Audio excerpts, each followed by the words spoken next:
Raw staff with Fightful, and he'll be followed by John Alba with the takedown on SI. Sean?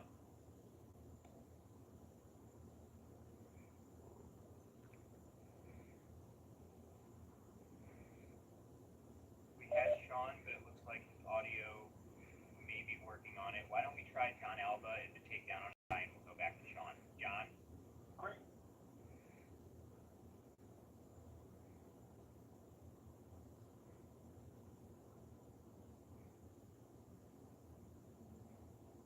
John?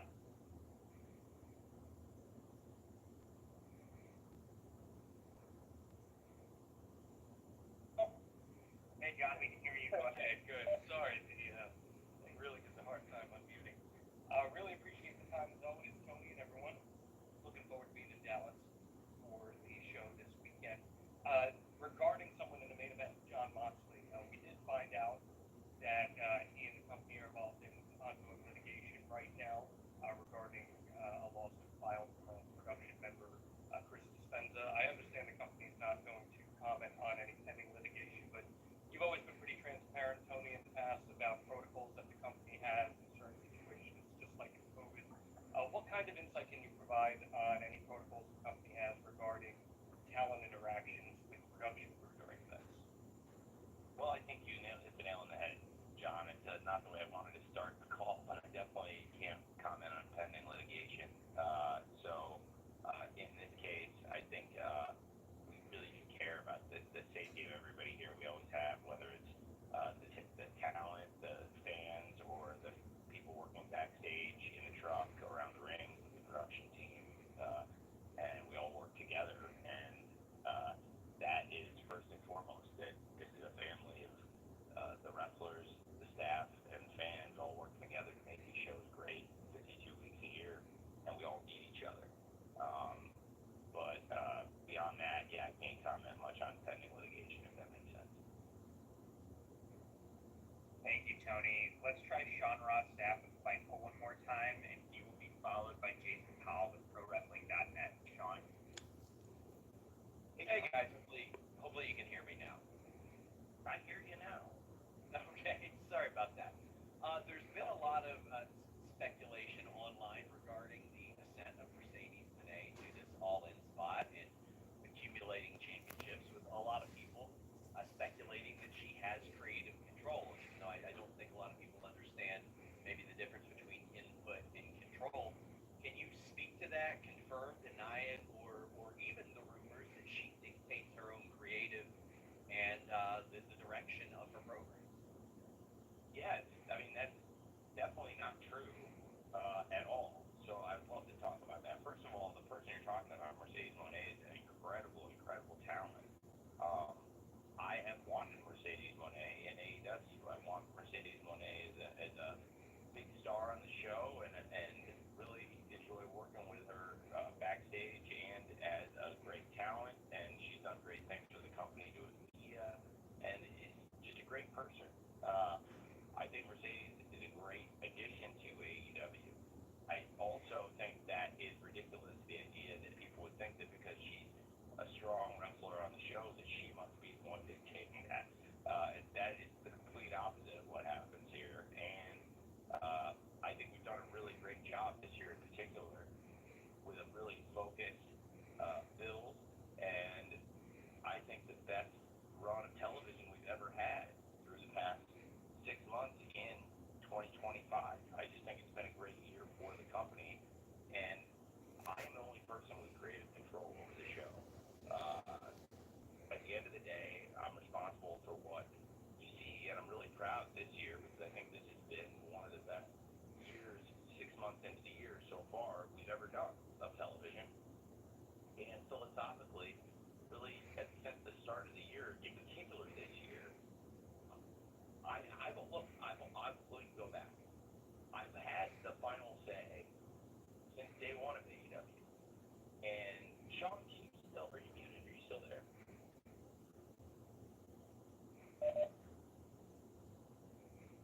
Yeah, bring him back. Thanks, Ron.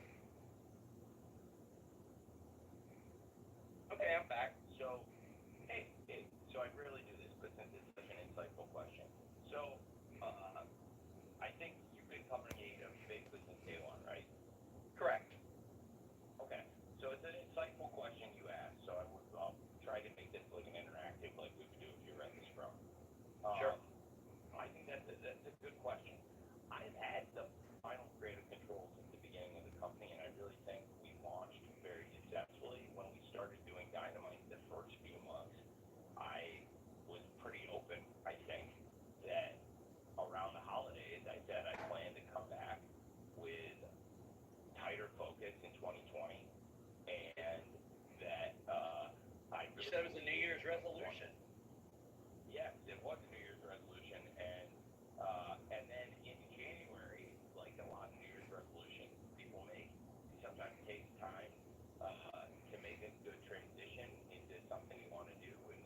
well than going into the pandemic in 2020. And fast forward several years later, we've done a lot of great work. We've built the company and secured a media rights deal that was really important for our future. And again, in 2024, 5 years later, we're having so much success. Yet I am finding at times I'm having so many great people with their ideas, and I'm listening to so many ideas, and I found there was a lot of input that I would take from people, and I would listen to a lot of suggestions, and I made a resolution again 5 years later, the same resolution that I had made around the holidays in 2024 that I had made in 2019, which was that AEW is going to have, and that I believe that 2025 was going to be that great year, and that I wanted to take a similar mindset and similar approach. And so this year, I think you're seeing the most focused AEW in many, many years, and the best AEW in many, many years, in part because there's less voices. I'm taking less input. I'm still listening to ideas, but if I don't feel 100% about it, I'm not going to do it. And that's been, I think, a really positive change for the company, and I think that the shows in 2025, the way things have come together reflects that positively. Now, I have such a high opinion of Mercedes in particular. I also have a very high opinion of her opponent, Timeless Tony Storm. I think they're two of the best wrestlers on the planet. They're two people I meet with every single week, at least once a week, but usually multiple times a week, and hear out ideas they might have, and they hear out ideas I have. But for both of them, I'm very involved in the direction of their character personally. They have people that they'll work with in Mercedes' case, somebody she worked with for a long time, which is Jen. And I work really well with Jen and Mercedes. And in Tony's case, I found somebody to help me work on it, which is RJ, who's my assistant there. But in the case of Tony or Mercedes or so many of the other great talents that I work with closely, I have the final say on what they do. And in the case of this match, it's something that I really wanted to have in AEW for a very long time. But I also think that it's something the fans have wanted to see in AEW for a long time. And we've done a great job, in my opinion, building to this for over a year as a match that the fans absolutely are going to want to see. But the idea that anybody in AEW has a creative control card, that's why anybody can get a push here, is because they dictate it. That's not how it works. And I think we have a great, great company. We're having a great, great year. And it's because of, first and foremost, the people I mentioned earlier, the groups of people that all work together here to make this happen, which is a team effort between the wrestlers, the staff, and the fans all working together 52 weeks a year. And none of us can exist without the others. And the person you asked about, Mercedes, that's a great example. She's a great, great wrestler. She's a focus of the show. She's the TBS champion because she's a hugely followed and hugely talented star, brings so much to the table. And I'm glad you asked about that because I've seen people infer that she must have, some kind of a feature on the show, but that's ridiculous to me because when you have somebody of that stature, you want to feature them, you want to put them strongly, and I think that's why, frankly, in the case of Mercedes Moné, she is not only one of the biggest stars in AEW, but backstage, she's a great person to work with. I found her to be very, very receptive, and even if she comes in with an idea that points in one direction, I might have an idea that faces 180 degrees in the total opposite direction. But if I really feel strongly about it, I found that she's somebody that is going to do what I believe and is very trusting of AEW, somebody that really likes working in AEW and likes being here. And I think one of the great things we've done in 2025 is trying to focus around the people that want to be here, the people that care about AEW, and the people that work really hard for us every week. And again, I think Mercedes is a great example of that. Somebody who's a really hardworking, very talented pro wrestler. Does that make sense, Sean, for what we're looking for? Yes, it makes a lot of sense. Great. Thank you very much. It was great answering that for you. And Thank you. Nice to see you with the scrum. Thanks, Sean. Yes. Awesome. Thank you, Sean, and thanks, Tony, for that. Jason Powell with ProWrestling.net is up next, followed by Andrew Baydala with Final Bell Media. Jason?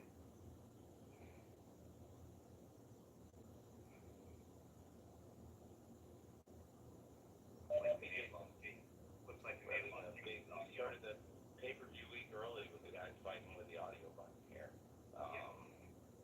Well, let's go to Andrew Baydala with Final Bell Media, and then we'll go back to Jason. Drew versus audio. Who's gonna win? I think I'm here. Tony, can you You are. Go ahead. Drew, you have beat the mute button. It's great to hear from you, sir. Whenever I win, I'll take it. Congratulations, Tony, on the success of AEW All In, Texas at Globe Life Field in Arlington. With the success, do you think we can see a yearly AEW event held in a major baseball park across North America, considering your strong relationships with various MLB teams through True Media? Seems like a great opportunity to expand AEW's presence. What a great question. Thank you, Drew. Well, that's a great point. For those who don't know, I'm the chairman of True Media Networks. I'm fortunate to work with a great CEO and co-founder, Ray Manderson, and a great president and co-founder, Jeff Stern. Together, the three of us and a great team of engineers and staff have built True Media up from when it was just the two of those guys who founded the company, and then the three of us have over the past decade built it up now with 27 out of the 30 Major League Baseball clubs working with True Media for analytics, engineering, and data tools, which is a huge part of Major League Baseball, as Drew was talking about. And I think it's a great point. It's been great working with the Texas Rangers. They've been a great client for True Media, and they're a great partner for AEW. Globe Life Field is a great site for the event, and AEW is having a lot of great momentum in 2025. If we can continue doing the things we're doing and expanding and having this kind of success, I absolutely believe there's the momentum there to continue having events in these kinds of great venues, whether it's Globe Life Field, which has been just a great partner and I think could be in the future again potentially. And there are other great Major League Baseball opportunities. I have had a couple of discussions at times with some of our clients in Major League Baseball about that, and I think this has been a great opportunity for AEW. And in the future, I believe there are other great opportunities. I've been very open that I love being at Globe Life Field, and I'm also looking forward to AEW playing at Wembley Stadium in the future in London. But to your point, Drew, I absolutely think there's a market for AEW major events in these great Major League Baseball stadiums, and I'm really excited about this Saturday afternoon. Thanks for asking. Thanks, Andrew, and thank you, Tony. I'm going to try Jason Powell with ProWrestling.net one more time, and if not, we're going to follow up with a write-in from Ella J with her wrestling channel. Jason?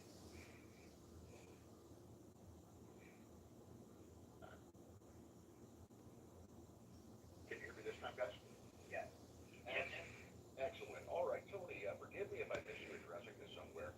Can you explain how the unification of the Continental and International Championships is going to work? And if those titles are being retired, how does that impact the Continental Classic going forward?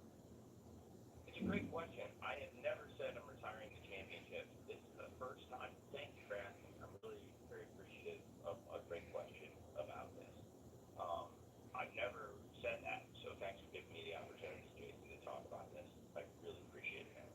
The unified AEW championship is something that is new to us. Never before have two AEW singles championships been held by the same wrestler at the same time. It's something very new.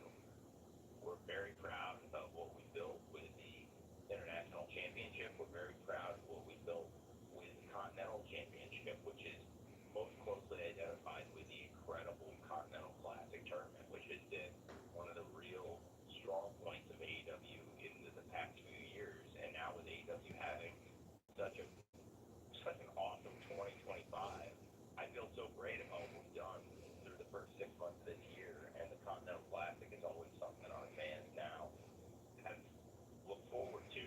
So to think that we're having such a great start to the year, we're going to have a great all in this weekend, and then we'll have an awesome Continental Classic to look forward to later in the year. There's a lot of excitement around this year, and Continental Classic will absolutely be back.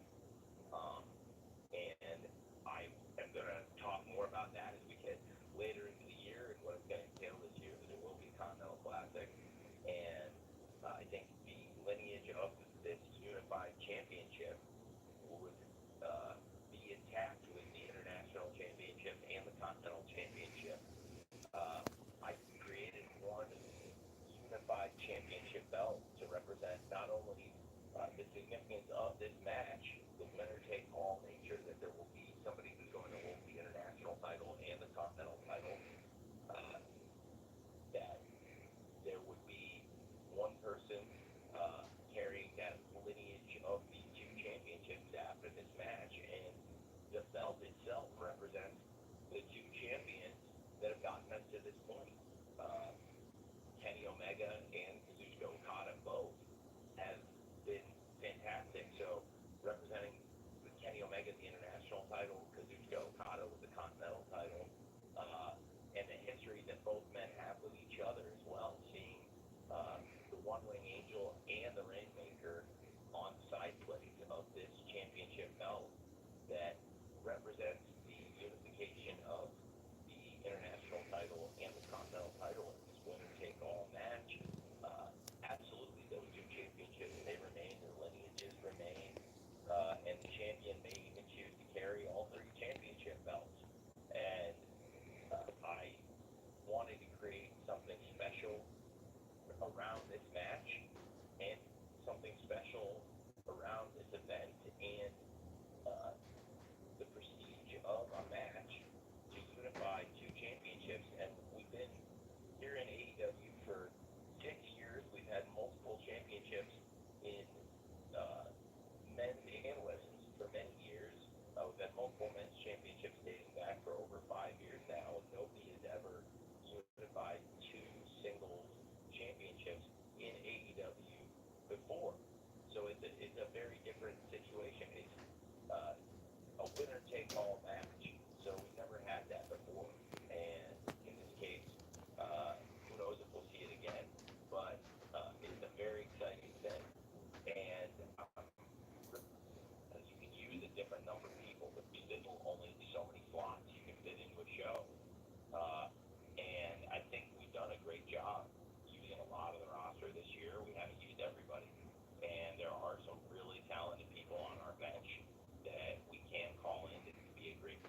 historic title reign on the pedestal of that show in her hometown against Thunder Rosa.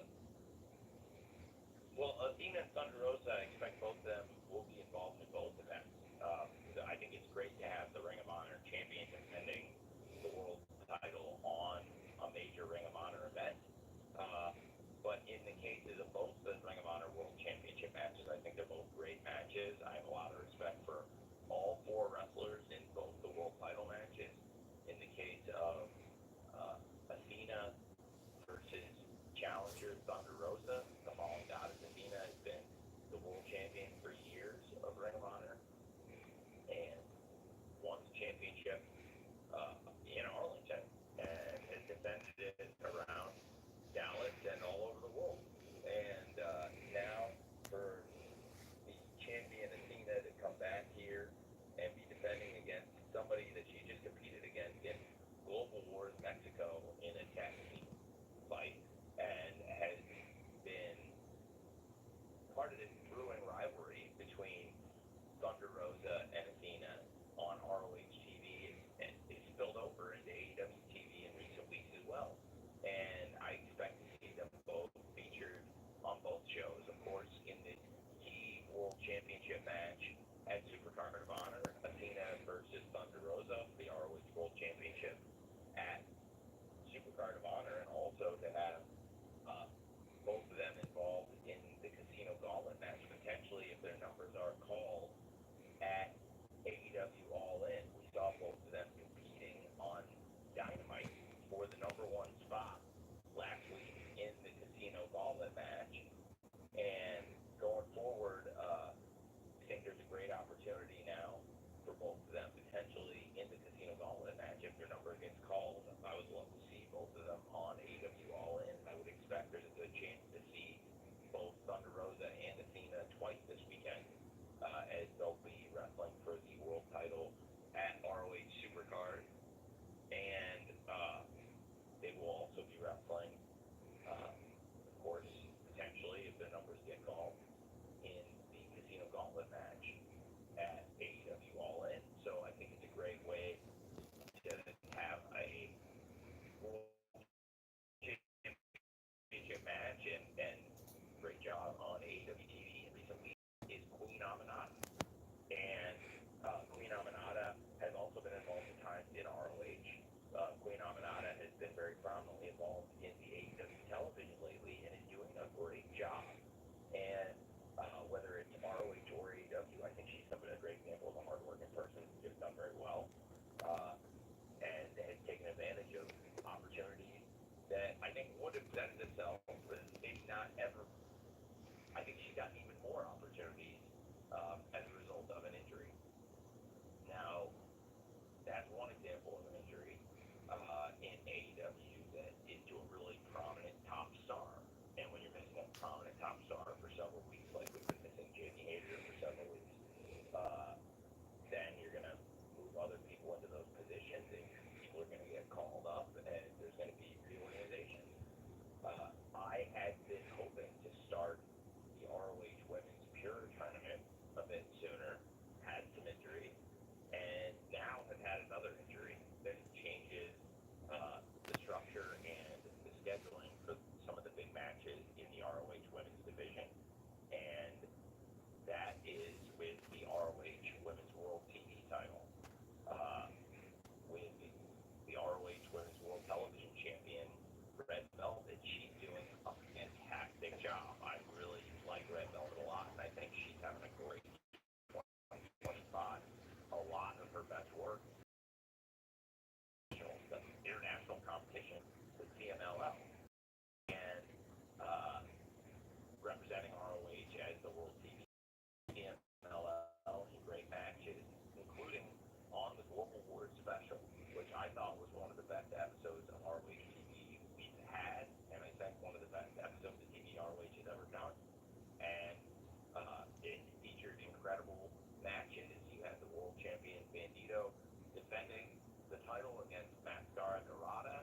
Of course, now Bandito will be defending the title at Supercard versus Takeshita. We saw a preview of the Women's World Championship match with Athena and